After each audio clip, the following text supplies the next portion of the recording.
کیا آپ جانتے ہیں کہ اللہ تعالیٰ نے قوم شعیب علیہ السلام کو ان کی نافرمانی اور دھوکہ دہی پر کیسے عبرت دی؟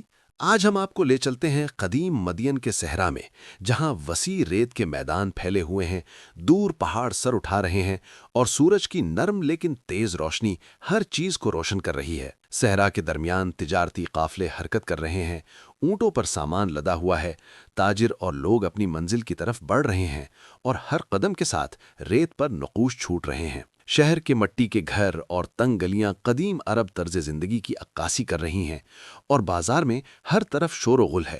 لوگ خرید و فروخت میں مشغول ہیں، ترازو پر وزن چیک ہو رہا ہے، کچھ دھوکے باز تاجر سودے بازی میں فراڈ کر رہے ہیں، اور غریب لوگ محتاط اور پریشان نظر آ رہے ہیں۔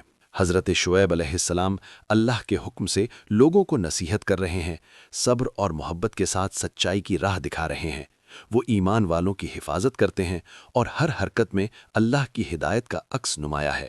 ان کا پورا جسم سفید نور میں لپٹا ہوا ہے۔ ایمان والے غور سے سنتے ہیں، لیکن اکثر لوگ دھوکہ، نافرمانی اور غرور میں مگن ہیں۔ شہر کی گلیاں اور بازار دھوکہ اور جھگڑوں سے بھرے ہوئے ہیں، اور آسمان پر بادل جمع ہونا شروع ہو جاتے ہیں، جیسے آنے والا عذاب واضح ہو رہا ہو۔ بجلی چمکتی ہے، آسمان سے خوفناک چیخیں سنائی دیتی ہیں، زمین زور زور سے ہل رہی ہے، اور عمارتیں ایک کے بعد ایک ٹوٹ رہی ہیں۔ لوگ خوف اور صدمے میں چیخ و پکار کر رہے ہیں، بازار مکمل تباہ، گرد اور دھواں ہر طرف پھیل گیا، اور شہر ویران اور خاموش ہو گیا۔ اجڑے ہوئے گھر، الٹے پڑے لوگوں کے سائے، تباہ شدہ مدین، ہر منظر عبرت اور خوف کی کہانی سناتا ہے، جیسے اللہ کی نصیحت ہر شخص کے دل پر گہرا اثر ڈال رہی ہو۔ حضرت شعیب اور ایمان والے محفوظ صحرا کی طرف جا رہے ہیں، پورے جسم پر سفید نور، دعا اور شکر کے ساتھ اللہ کی حمد کرتے ہوئے۔ پیچھے تباہ شدہ مدین شہر، ٹوٹے ہوئے گھر، خالی بازار اور اڑتی دھول ایک سبق کے طور پر واضح ہے۔ سورج طلوع ہو رہا ہے، نرم روشنی سے نئی صبح کا آغاز ہو رہا ہے۔ صحرا خاموش، اور ہر منظر ہمیں یاد دلاتا ہے کہ نافرمانی کا انجام کیسا ہوتا ہے۔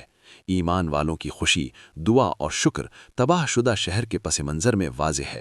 یہ کہانی ہمیں سکھاتی ہے کہ ہمیشہ اللہ کی راہ پر چلنا، ایمانداری اور نیکی کے راستے پر قائم رہنا ضروری ہے۔ ہر وقت اپنے اعمال اور کاروبار میں انصاف، اخلاق اور دیانتداری رکھنا ہماری ذمہ داری ہے۔ ہمیں یہ سبق یاد رکھنا چاہیے کہ اللہ کی نافرمانی کا انجام عبرتناک اور تباہ کن ہوتا ہے، اور اس کی ہدایت سے کبھی غافل نہیں ہونا چاہیے۔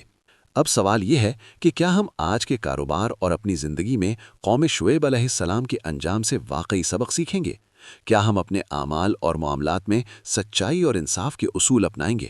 سوچیں، غور کریں اور اپنی زندگی کو بہتر بنانے کی کوشش کریں۔ اس قصے کی عبرت صرف سننے کے لیے نہیں، بلکہ زندگی میں عملی سبق لینے کے لیے ہے۔ اگر آپ کو یہ ویڈیو پسند آئی تو لائک کریں، کامنٹ میں بتائیں کہ آپ نے آج کیا سیکھا، اور سبسکرائب کریں تاکہ آپ کو مزید ایسی اسلامک ویڈیوز ملتی رہیں۔ یاد رکھیں، یہ قصہ ہر دور کے انسان کے لیے سبق ہے، اور ہمیں ہمیشہ اللہ کی راہ پر چلنا چاہیے۔ کیا آج آپ قوم شعیب علیہ السلام کے انجام سے سبق سیکھ کر اپنی زندگی میں بہتری لائیں گے؟ سوچیں، غور کریں اور فیصلہ کریں۔